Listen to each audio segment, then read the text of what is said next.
આજના ડિજિટલ યુગમાં રાત્રે ઊંઘતા પહેલાં મોબાઈલ જોવાની આદત લગભગ દરેક વ્યક્તિના જીવનનો ભાગ બની ગઈ છે. ઘણા લોકો માટે દિવસનો છેલ્લો સમય ફોનમાં રીલ્સ જોવામાં, સોશિયલ મીડિયા સ્ક્રોલ કરવામાં અથવા મિત્રો સાથે ચેટ કરવામાં પસાર થાય છે. પરંતુ હવે પ્રશ્ન એ ઊભો થાય છે કે શું આ આદત આપણા સ્વાસ્થ્ય, ખાસ કરીને ઊંઘ માટે ભારે પડી રહી છે? કારણ કે નિષ્ણાતો સતત ચેતવણી આપી રહ્યા છે કે વધતો સ્ક્રીન ટાઈમ લોકોની ઊંઘનો ગુણવત્તાને અસર કરી રહ્યો છે. ત્યારે આજે વિશ્વભરમાં વર્લ્ડ સ્લીપ ડે મનાવવામાં આવી રહ્યો છે અને આ અવસરે એક સર્વેમાં પણ કેટલાક ચોંકાવનારા આંકડા સામે આવ્યા છે. આવો વિગતે વાત કરીએ. નમસ્કાર, હું ઉત્સવ ડાયાણી, આપ જોઈ રહ્યા છો સોમાન.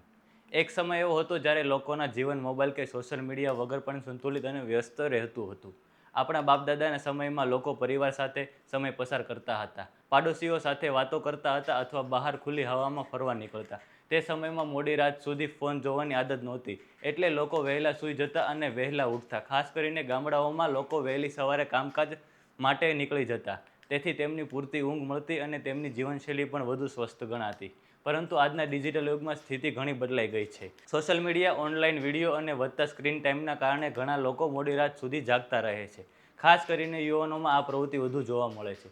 ભારતના લોકોની ઊંઘની સ્થિતિ જાણવા માટે લોકલ સર્કલ નામની સંસ્થા દ્વારા ડિસેમ્બર 2025થી માર્ચ 2026 દરમિયાન દેશવ્યાપી સર્વે કરવામાં આવ્યો હતો. આ સર્વેમાં દેશના 393 જિલ્લાઓમાંથી 89,000થી વધુ લોકોના પ્રતિભાવ મેળવવામાં આવ્યા હતા, જેમાં 63% પુરુષો અને 37% મહિલાઓ સામેલ હતા. આ સર્વેમાં સામે આવ્યું છે કે લગભગ 42% ભારતીયો દરરોજ 6 કલાકથી પણ ઓછી અવિરત ઊંઘ લે છે. લગભગ 23% લોકો માત્ર 4થી 6 કલાક ઊંઘ લે છે, જ્યારે 23% લોકો તો માત્ર 4 કલાક જેટલી જ ઊંઘ લે છે. બીજી તરફ માત્ર 12% લોકો જ 10 કલાકથી વધુ ઊંઘ લઈ રહ્યા છે.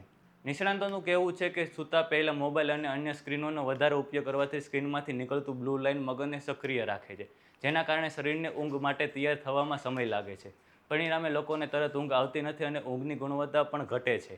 તેથી ડૉક્ટર સલાહ આપે છે કે સૂતા પહેલાં મોબાઈલથી થોડું અંતર રાખવું જોઈએ અને નિયમિત ઊંઘનો સમય રાખવો જોઈએ. આજે વર્લ્ડ સ્લીપ ડેના અવસરે નિષ્ણાતો લોકોને સંદેશ આપી રહ્યા છે કે સ્વસ્થ જીવન માટે પૂરતી અને સારી ઊંઘ અત્યંત જરૂરી છે. હવે સવાલ એ છે કે શું આપણે મોબાઈલ અને સોશિયલ મીડિયા વચ્ચે આપણા સ્વાસ્થ્ય ભૂલી રહ્યા છીએ? અને શું હવે સમય આવી ગયો છે કે આપણે પોતાની ઊંઘ અને જીવનશૈલી ફરીથી વિચારવું જોઈએ? આ સમગ્ર મુદ્દે તમારું શું મંતવ્ય છે, અમને કમેન્ટ કરીને જરૂરથી જણાવજો. અને આવા વિશ્લેષણાત્મક સમાચાર માટે વિડીયો લાઇક, કમેન્ટ અને શેર કરો અને સોમાનની ચેનલને સબસ્ક્રાઈબ કરવાનું ભૂલતા નહીં. નમસ્કાર.